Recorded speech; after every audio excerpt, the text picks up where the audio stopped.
अस्सलाम वालेकुम dear students, मैं हूं आपका host and teacher Samar Abbas और आप देख रहे हैं easy to learn YouTube channel. Last time हमने ब्रांचेस ऑफ बायोलॉजी शुरू की थी। उसका हमने पहला पार्ट पढ़ा था जिसमें हमने बायोलॉजी की 5 ब्रांचेस पढ़ी थी। आज हम उसका दूसरा पार्ट शुरू करने वाले हैं जिसमें हम बायोलॉजी की मज़ीद 5 ब्रांचेस पढ़ेंगे। इसके बाद जो नेक्स्ट वीडियो इस पे आएगी वो ब्रांचेस ऑफ बायोलॉजी का लास्ट पार्ट होगा। उसमें हम ब्रांचेस ऑफ बायोलॉजी को ख़त्म कर देंगे। अगर आप लोगों को ये वीडियो पसंद आए तो वीडियो को ज़रूर लाइक कीजिएगा, शेयर कीजिएगा और इस चैनल को ज़रूर सब्सक्राइब कीजिए। Thank you very much. तो ये चलते हैं अब अपने वीडियो की तरफ। जी डियर स्टूडेंट्स, तो हमारी इस पार्ट की पहली ब्रांच है बायोलॉजी की पैलियोंटोलॉजी। पैलियोंटोलॉजी क्या है बेटा? पैलियोंटोलॉजी फॉसिल्स की स्टडी का नाम है। इसमें हम फॉसिल्स का मुताला करते हैं। ये फॉसिल्स क्या हैं? देखें, कुछ जानदार ऐसे हैं जो किसी वक्त किसी पुराने ज़माने में वो जानदार मौजूद थे लेकिन किसी ख़ास वजह से वो सरवाइव ना कर पाए और आज वो जानदार इस दुनिया से ख़त्म हो चुके हैं। अब उस किस्म के जानदारों का कोई एक जानदार भी इस ज़मीन पे मौजूद नहीं है। तो ऐसे जानदार जो इस दुनिया से चले जाएं, उनका कोई मेंबर भी बाकी ना रहे, ऐसे जानदारों को हम एक्सटिंक्ट ऑर्गेनिज़म्स कहते हैं।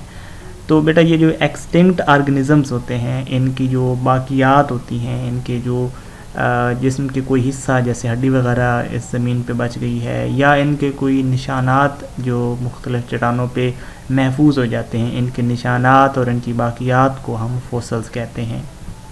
जैसे मिसाल के तौर पे आप यहाँ पे देख सकते हैं कि हमारे पास ये एक डायनासोर है। डायनासोर के बारे में कहा जाता है कि ये किसी ज़माने में ज़मीन पे मौजूद होता था लेकिन इस वक्त ये जानदार एक्सटिंक्ट हो चुका है। तो इसका हमारे पास स्कल मौजूद है आज, तो इस स्कल को डायनासोर का हम फॉसिल कहेंगे। इसी तरीके से यहाँ आप देख सकते हैं ये एक रॉक है, एक चट्टान है और इस चट्टान के ऊपर एक फ़िश का निशान, वो फ़िश जो इस दुनिया से अब ख़त्म हो चुकी है, इस फ़िश का एक निशान जो है वो यहाँ पे प्रिंट हो चुका है। तो इस निशान को भी हम फॉसिल कहते हैं। तो ये जो फॉसिल्स होते हैं इनको स्टडी करना पैलियोंटोलॉजी कहलाता है। और हम फॉसिल की स्टडी क्यों करते हैं? हम फॉसिल्स को स्टडी करके इन जानदारों की ज़िंदगी के बारे में जान सकते हैं कि ये जानदार कब किस ज़माने में मौजूद थे, कितना अर्सा तक ज़िंदा रहे, क्या खाते थे, क्या पीते थे, इनका लिविंग स्टाइल क्या था, इनकी स्ट्रक्चर क्या थी, इनकी कंपोजिशन क्या थी वगैरह वगैरह। तो हम इन फॉसिल्स की मदद से बहुत सी चीज़ें जान सकते हैं इन पास्ट के जानदारों के मुतालिक। नेक्स्ट हमारे पास ब्रांच है एवोल्यूशन। एवोल्यूशन क्या है बच्चों? साइंस का एक नज़रिया है कि जब ज़मीन पर ज़िंदगी का आगाज़ हुआ था तो उस वक्त कोई और जानदार मौजूद नहीं था सिवाय एक जानदार के, और वो एक जानदार बैक्टीरिया थे, प्रिमिटिव बैक्टीरिया, पुराने किस्म के बैक्टीरिया जो कि बिल्कुल सिंपल से जानदार थे, सिर्फ एक सेल पर मुश्तमिल होते थे। इस ज़मीन पे सिर्फ वो वाले बैक्टीरिया मौजूद थे, इसके अलावा और किसी किस्म का कोई जानदार मौजूद नहीं था। ना कोई बर्ड था, ना कोई इंसेक्ट्स थे, ना ह्यूमन थे, ना एनिमल्स थे, कोई भी और जानदार नहीं था। लेकिन आज हम देखते हैं कि हमारे पास इस वक्त बेशुमार अक़साम के जानदार मौजूद हैं, प्लांट्स से लेके एनिमल्स तक और एनिमल से लेके ह्यूमन तक जानदार हमारे पास मौजूद हैं। तो साइंस का नज़रिया है कि ये जानदार जो इस वक्त हमारे पास मौजूद हैं ये पहले से मौजूद जानदारों से वजूद में आए हैं। यानी पहले जो बैक्टीरिया थे उससे कुछ जानदार वजूद में आए, फिर उन जानदारों से फिर तीसरी किस्म के जानदार बने, फिर तीसरी किस्म से चौथी किस्म के जानदार बने। इस तरीके से जानदारों से जानदार नई किस्मों के निकलते गए। ये काम एवोल्यूशन के ज़रिए से हुआ। एवोल्यूशन यानी जानदारों का जहाँ एक जानदार की नस्ल में आहिस्ता आहिस्ता तब्दीली, और ये तब्दीली बलाखिर एक दिन सबब बनती है कि एक ऐसी नस्ल जन्म लेती है जो नस्ल बिल्कुल एक नई किस्म का जानदार होती है। तो बेटा हम इसके लिए एक मिसाल लेते हैं। ये आप देख सकते हैं यहाँ पे इस डायग्राम में इंसान के बारे में कहा जाता है कि ये चिंपैंजी से वजूद में आया है। तो ये आप देख सकते हैं यहाँ पे एक जानदार है, इसकी जो अगली नस्ल थी उसमें थोड़ी सी तब्दीली थी, थोड़ा सा इख्तलाफ था। ये जानदार अपने पेरेंट्स से थोड़ा सा मुख्तलिफ था। फिर इस की एक नई नस्ल पैदा हुई, और ये जो अगली नस्ल थी ये अपनी इस पहली वाली नस्ल से थोड़ी सी मुख्तलिफ थी, फिर इससे एक नई नस्ल बनी, वो नस्ल इससे भी ज़्यादा मुख्तलिफ थी, और इस नस्ल से फिर एक नई नस्ल बनी जो कि आज की हम ह्यूमन की स्पीशीज़ जिसको हम कहते हैं।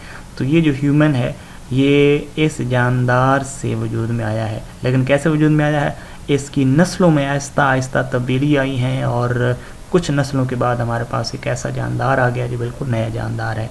तो इस प्रोग्रेसिव चेंज को, जो नस्लों में प्रोग्रेसिव चेंज आता है और उसके नतीजे में एक नया जानदार बन जाता है, इसको हम एवोल्यूशन कहते हैं।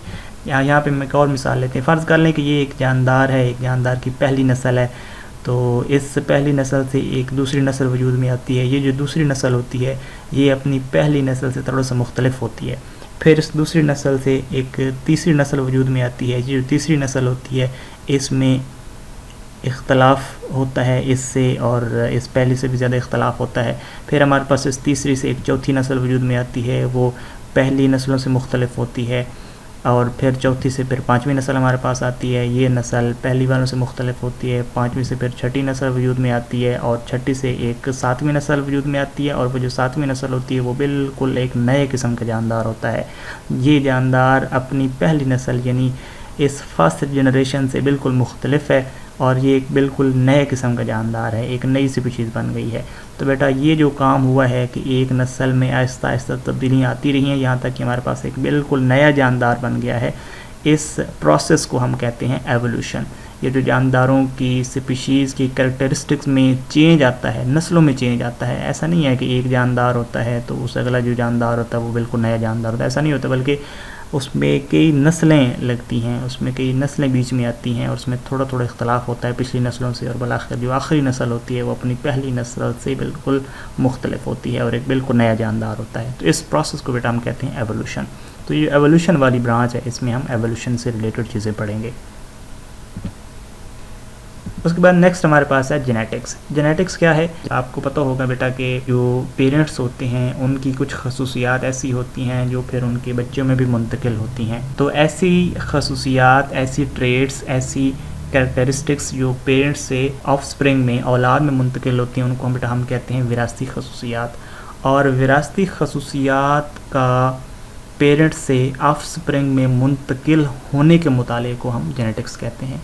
यानी इस ब्रांच में हम ये पढ़ते हैं कि जो विरासती खसूसियात होती हैं ये पेरेंट्स से ऑफस्प्रिंग में कैसे मुंतकिल होती हैं, कैसे पेरेंट्स की खसूसियात बच्चों में मुंतकिल होती हैं, तो इसको हम जेनेटिक्स कहते हैं। तो बेसिकली ये जो खसूसियात होती हैं एक जानदार की, वो चूँकि जीन्स तय करती हैं, जीन से पता चलती हैं वो खसूसियात, तो जीन्स ही आगे बच्चों में मुंतकिल होती हैं और यही उन बच्चों को नई खसूसियात देती हैं जो पेरेंट्स से जैसी होती हैं। तो इसलिए हम इस जेनेटिक्स में जीन्स को स्टडी करते हैं।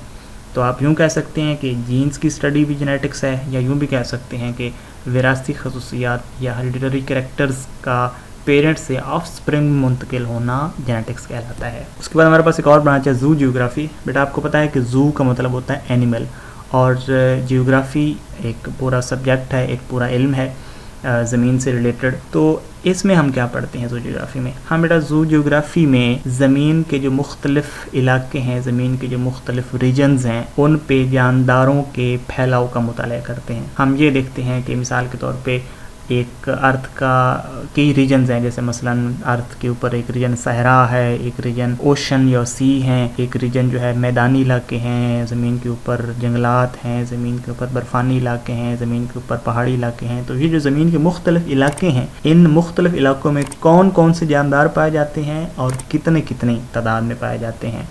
और ये भी पढ़ा जाता है कि एक ज़मीन के किसी एक रीजन पे अगर जानदार ज़्यादा हो जाएं तो उसकी क्या वजह होती है, और एक रीजन पे अगर एक मखसूस जानदारों की तादाद कम हो जाए तो उसके पीछे क्या फैक्टर्स होते हैं। तो ये सब कुछ हम पढ़ते हैं जू जियोग्राफी के अंदर। नेक्स्ट हमारे पास ब्रांच है मॉलिक्यूलर बायोलॉजी। मॉलिक्यूलर बायोलॉजी क्या है? ये बेटा जो हमारे बायोलॉजिकल मॉलिक्यूल्स हैं, यानी ऐसे मॉलिक्यूल्स जो जानदारों में पाए जाते हैं, जो कि आपको पता है कि मॉलिक्यूल्स तो बहुत ज़्यादा हैं, लेकिन वो मॉलिक्यूल्स जो सिर्फ जानदारों में पाए जाते हैं उनको बायोलॉजिकल मॉलिक्यूल्स कहते हैं। और बायोलॉजिकल मॉलिक्यूल्स का मुताला करना मॉलिक्यूलर बायोलॉजी कहलाता है।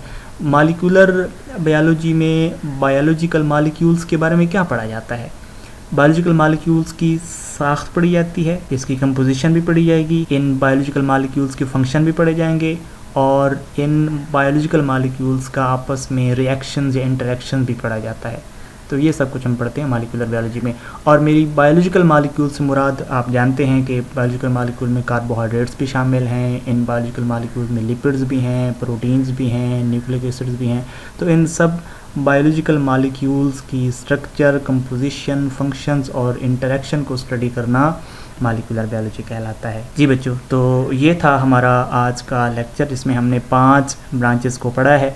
ये ब्रांचेस का पार्ट 2 था। पार्ट 1 में हमने 5 ब्रांचेस पढ़ी थी, अभी पार्ट 2 में भी हमने 5 पढ़ी हैं। नेक्स्ट टाइम जो 3rd पार्ट होगा उसमें हम जितनी भी ब्रांचेस हैं उनको ख़त्म कर देंगे, वो आखिरी पार्ट होगा। तो बेटा अगर इसमें आपको कोई चीज़ समझ ना आई हो, कोई सवाल हो तो आप ज़रूर कमेंट सेक्शन में लिखिए, हम आपको इंशाल्लाह इसका जवाब देंगे। Thank you very much.